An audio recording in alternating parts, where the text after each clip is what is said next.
दूध का भाव बढ़ाया, पेट्रोल डीजल का भाव बढ़ाया, यहां तक कि पानी का भाव बढ़ा दिया। लेकिन आपको जानकर आश्चर्य होगा कि कल कर्नाटक की सिद्धारमैया की सरकार ने प्रीमियम शराब का भाव नीचे कर दिया। आपको याद होगा फ्रांस की क्रांति के दौरान एंटोनियो ने कहा था कि अगर आपको ब्रेड नहीं मिलता तो आप केक खाइए। क्या कांग्रेस की सरकार ये संदेश देना चाह रही है कि आप अगर महंगा पानी ना पी पाए तो हम शराब सस्ती कर दे रहे, शराब पिए?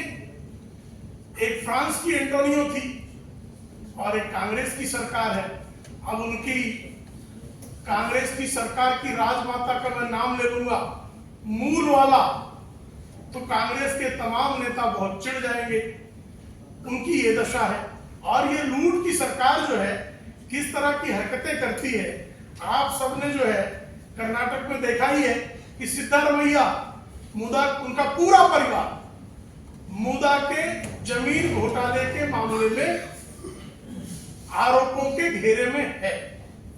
अब जो है उस पर भी उनको शांति नहीं मिली। उनके उप मुख्यमंत्री डीके शिव कुमार पहले से ही घोटालों के मामले में उनका जो है जांच से अभियोजन तक पहुंच गए हैं। अब उनके राष्ट्रीय अध्यक्ष मल्लिकार्जुन खड़गे के परिवार ने किस तरह से सिद्धार्थ विहार ट्रस्ट के नाम पर जमीन घोटाला किया है, ये सबके सामने है। हमारी मांग है कि इस मामले की सीबीआई जांच होनी चाहिए। जिस तरह से श्रीमान मल्लिकार्जुन खड़गे और कर्नाटक की सरकार में उनके मंत्री पुत्र प्रियांक खड़गे ने जिस तरह का जमीन घोटाला किया है, उस जमीन घोटाले की सीबीआई जांच होनी चाहिए। जिस तरह से सिद्धार्थ विहार ट्रस्ट, और सिद्धार्थ विहार ट्रस्ट में लोग कौन है, इसमें जो है उनकी अपनी पत्नी, अपने उनके मल्लिकार्जुन खड़गे के अलावा उनकी पत्नी राधाबाई खड़गे, उनके दामाद और गुलबर्गा के सांसद राधाकृष्ण डोड्डामणि, उनके बेटे और कर्नाटक सरकार मंत्री प्रियांक खड़गे और दूसरे बेटे राहुल खड़गे हैं। और जो लोगों के सामने मामला आया है उसमें साफ तौर पर दिखाई दे रहा है कि एरोस्पेस पार्क की जमीन को लेने के लिए 71 समूह प्रतीक्षा में थे, लेकिन सिंगल विंडो सिफारिश करके ये 5 एकड़ की का भूखंड मल्लिकार्जुन खड़गे को श्रीखंड समझ के परोस दिया गया। कांग्रेस की सरकार ने, सिद्धारमैया ने अपना खुद घोटाला किया, तो काम अपने राष्ट्रीय अध्यक्ष को भी अगर एक घोटाले का लाभार्थी नहीं बनाया गया तो राष्ट्रीय अध्यक्ष नाराज हो सकते हैं। इसलिए उन्होंने ये जमीन दे दी। कर्नाटक की सरकार में सोशल वेलफेयर डिपार्टमेंट के मुख्य सचिव मेजर मणिवन्नन पी ने कर्नाटक की सरकार को पत्र लिखकर सरकार के इस सोशल वेलफेयर प्रोजेक्ट विभाग के लिए इस भूखंड की मांग की थी। उससे अधिक पात्रता और किसी की हो ही नहीं सकती थी। सोशल वेलफेयर, सामाजिक कल्याण की बजाय जो है ये परिवार कल्याण का कार्य प्रारंभ कर लिया गया। और ई ऑक्शन बिना किए, अगर इसका ई ऑक्शन किया जाता तो कर्नाटक की सरकार को 15 से 20 करोड़ रुपयों की राजस्व की प्राप्ति सुनिश्चित थी, लेकिन ये उन्होंने नहीं होने दिया। और क्या ये परिवार जो है, कर्नाटक के लोगों को जो है वेतन देने के लिए पैसे नहीं है, लेकिन राष्ट्रीय अध्यक्ष को लुटाने के लिए उनके पास 15-20 करोड़ रुपयों की खैरात है। तो ये साफ बताता है कि लूट और कंगाली, जहां जहां कांग्रेसी जाते हैं लूट और कंगाली लेकर आते हैं। और कल एक और घटना हुई है कर्नाटक में। कर्नाटक की सरकार ने श्री हनुमान की जन्मस्थली माने जाने वाले कर्नाटक के गंगावती नगर में वहां के लैंड पोस्ट पर श्री हनुमान जी और श्री राम जी के अंकित चित्रों को हटाने का निर्देश दे दिया। भाई, आपको राम से, हनुमान से, गदा से और धनुष बाण से इतनी ज्यादा जो है नफरत क्यों है? मोहब्बत के दुकानदारों को हिंदुओं के प्रतीक चिन्हों से नफरत क्यों है? आप अगर इस तरह की बातें करेंगे तो आपसे स्वाभाविक तौर पर सवाल पैदा होगा कि डॉक्टर बाबा साहब आम्बेडकर ने इस देश को संविधान की जो प्रति समर्पित की थी, उस संविधान की प्रति के प्रथम पृष्ठ पर वहां जो है श्री राम दरबार की भव्य चित्र प्रकाशित किया गया था। तो श्री राम दरबार को भी क्या डॉक्टर बाबा साहब आम्बेडकर और समग्र संविधान सभा, जिसमें राहुल गांधी के पूर्वज जवाहरलाल नेहरू जी भी शामिल थे, क्या वो सब सांप्रदायिक थे? आप जो है हज हाउस बनाएंगे वो सेकुलरिज्म की मीनार है, लेकिन कहीं राम मंदिर बन जाए, कहीं राम जी की का चित्र लग जाए, कहीं हनुमान जी की गदा और राम जी का धनुष लग जाए, तो एसडीपीआई के एक मांग करते ही ये घुटने टेक देते हैं। ये अत्यंत दुखद है। इसी तरह की एक और मामला तेलंगाना में, जिस तरह से तेलंगाना के मुख्यमंत्री श्रीमान रेवंत रेड्डी को कल सुप्रीम कोर्ट ने फटकार लगाई है, जिस तरह से कांग्रेस की सरकारें, कांग्रेस के श्रीमान राहुल गांधी और उनके नेता संविधान की प्रति तो लहराते हैं, लेकिन संवैधानिक संस्थाओं के प्रति आदर उनमें बिल्कुल नहीं है। जिस तरह से सुप्रीम कोर्ट का निरादर करते हुए श्रीमान रेवंत रेड्डी ने सुप्रीम कोर्ट के एक अभियुक्त के जमानत के फैसले का हवाला देते हुए उन्होंने कहा कि सुप्रीम कोर्ट में जमानत इसलिए मिली क्योंकि भारतीय जनता पार्टी और बीआरएस का समझौता हो गया। तो आप जो है संसद को अपमानित करें, कलंकित करें, आप निर्वाचन आयोग जैसी संवैधानिक संस्था के प्रति जो है अपमानास्पद बातें करें, और अब सुप्रीम कोर्ट के खिलाफ भी इस तरह की टिप्पणियां कांग्रेस कर रही है, जो अत्यंत निंदनीय है। विदेशों की भूमि पर जाकर राहुल गांधी भारत के संवैधानिक संस्थानों, जिसमें सुप्रीम कोर्ट भी शामिल है, इनके खिलाफ पहले भी टिप्पणियां कर चुके हैं, और सुप्रीम कोर्ट में टिप्पणियां झूठ बोलकर श्रीमान राहुल गांधी कांग्रेस के पहले अध्यक्ष ऐसे बने जो सुप्रीम कोर्ट में हलफनामा दायर करके, जिन्होंने जो है हलफनामा दायर करके माफी मांगी। सुप्रीम कोर्ट सर्टिफाइड झूठे हैं वो, ये सिद्ध हो चुका है। तो ये हरकत पहले भी इन्होंने की है और तेलंगाना की घटना से एक बार ये फिर से सिद्ध हुआ है। और इसी तरह सुश्री ममता बनर्जी जो कर रही है बंगाल में, वो सब आपके सामने है।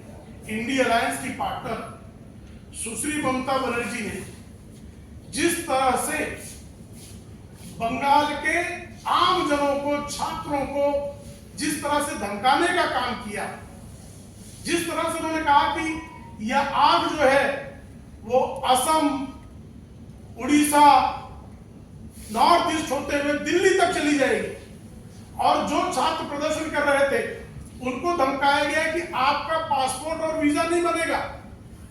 एक संवैधानिक पद पर बैठी हुई मुख्यमंत्री की इस भाषा पर जिस तरह की चुप्पी संविधान लहराने वाले राहुल गांधी साधे हुए हैं, जिस तरह से उन ममता बनर्जी को अखिलेश यादव समर्थन देते हैं, जिस तरह से ऐसी अराजकता की धमकी देने वाली मुख्यमंत्री के समर्थन में तेजस्वी यादव खड़े होते हैं, इससे इंडी अलायंस इस देश में किस तरह से आग लगाने का इरादा रखता है। याद रहे, श्रीमान राहुल गांधी पहले ही इस देश में आग लगाने की धमकी दे चुके हैं।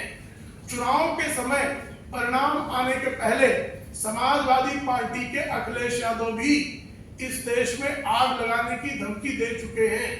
तो ये इंडी अलायंस के नेता भ्रष्टाचारियों को बचाने के लिए, व्यभिचारियों को बचाने के लिए, बलात्कारियों को बचाने के लिए इस देश को बारंबार आग के हवाले करने की जो बात कर रहे हैं, वो निश्चित तौर पर ये दिखा रहा है कि टुकड़े टुकड़े गैंग इनके भीतर जो है बहुत भली भांति प्रवेश कर चुका है।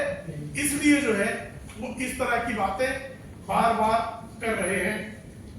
हमारी ऐसी स्थिति में मांग है, एक, श्रीमान मल्लिकार्जुन खड़गे के विरुद्ध सीबीआई की जांच होनी आवश्यक है।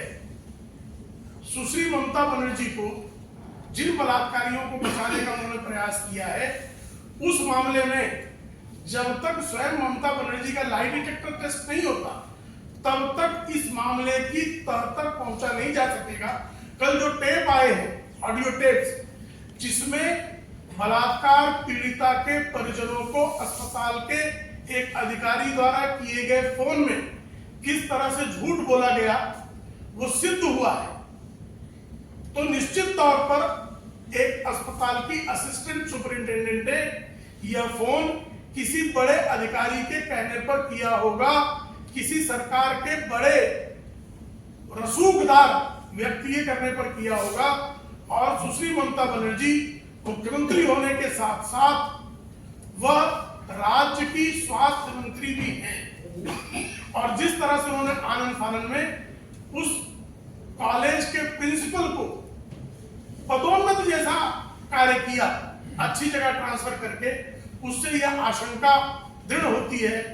और जिस तरह से सुप्रीम कोर्ट की अवमानना करने का काम तेलंगाना के मुख्यमंत्री ने किया है, समग्र कांग्रेस पार्टी को इस देश की संवैधानिक संस्थाओं से माफी मांगना आवश्यक है। मित्रों, मैंने अपनी बात रखी, आपके मन में कोई प्रश्न? क्या प्रमोशन जैसा ट्रांसफर दिया जा सकता है? अगर ये ममता बनर्जी का निर्देश नहीं था तो किसका निर्देश था? यह तभी इसकी पड़ताल हो पाएगी जब उस विभाग के सर्वोच्च पद पर बैठे व्यक्ति जो सुश्री ममता बनर्जी हैं, श्रीमान राहुल गांधी से जब सवाल पूछा जाता है तो कहते हैं डिस्ट्रैक्शन मत करो। अखिलेश यादव उनके समर्थन में बयान देते हैं, तेजस्वी यादव का बयान आपने देखा ही। आज तक आपने उद्धव ठाकरे का कोई बयान सुना है क्या ममता बनर्जी के विरोध में? यहां तक कि कम्युनिस्ट पार्टी के छात्रवृंद ने भी जिस तरह से छात्रों के प्रदर्शन से स्वयं को अलग कर दिया, तो क्या कारण था? क्योंकि केरल में भी सीपीएम का एक एमएलए जो है वो सेक्स स्कैंडल में उस पर एफआईआर कल हुआ है। तो ये व्यभिचार, भ्रष्टाचार और बलात्कार का जो है एक त्रिवेणी इन्होंने बना ली। ये भी इनका उनका अपनी तरफ से जो है अपने ऊपर से मामले को हटाने का प्रयास है। देखिए, फास्ट ट्रैक कोर्ट बनाने का निर्देश जो बंगाल सरकार को भेजा गया था, उसमें से लगभग 148 से मुझे एग्जैक्ट संख्या नहीं याद है, कोर्ट बनाने को कहा गया, तो सिर्फ 6 बने वहां बंगाल में। और भारतीय न्याय संहिता में बलात्कारी और हत्यारे के लिए मृत्युदंड का प्रावधान है। और फास्ट ट्रैक कोर्ट बनाने का अधिकार जो है सुश्री ममता बनर्जी के पास, चूंकि इस तरह के जो ट्रायल है वो सेशन कोर्ट के दर्जे के कोर्ट में चलते हैं, तो ये अधिकार तो सुश्री ममता बनर्जी के पास है। तो इन अधिकारों पर का वो पालन क्यों नहीं करती? और ममता बनर्जी कृपा करके बताते हैं कि उनके कार्यकाल में बलात्कारियों को मृत्युदंड की सजा उनके राज्य के अभियोजन ने कितने मामले मांगी है? अपने आप दूध का दूध पानी का पानी हो जाएगा। देखिए, पूरे देश में हिंसा की धमकी तो दे रहे हैं, और टुकड़े टुकड़े गैंग के लोग भारत के टुकड़ों की कल्पना तो लंबे समय से कर रहे हैं, और टुकड़े टुकड़े वालों को समर्थन भी देते रहे हैं, जिहादियों के समर्थन में खुलकर उतरते रहे हैं। अब अराजकता और आतंक का जिस तरह का वो समर्थन कर रही है और ऐलान कर रही है, वो निश्चित तौर पर उनके इरादे को का संकेत दे रहा है। देखिए, मुसलमानों को मजहब के आधार पर आरक्षण नहीं मिल सकता, ये तो डॉक्टर बाबा साहब आम्बेडकर के संविधान में, इसका संविधान सभा के सदस्यों में ही प्रावधान कर रखा है। अब जो है श्रीमान शरद पवार को डॉक्टर बाबा साहेब आम्बेडकर के अपमान की इतनी जल्दी क्यों है, ये समझ से परे है। दूसरी बात, शरद पवार ये कैसे जानते हैं कि किसने भाजपा वोट दिया, किसने नहीं दिया? साफ तौर पर जो है अल्पसंख्यकों के को जो है जिस तरह से अलग करने का उनका प्रयास है, ये उनकी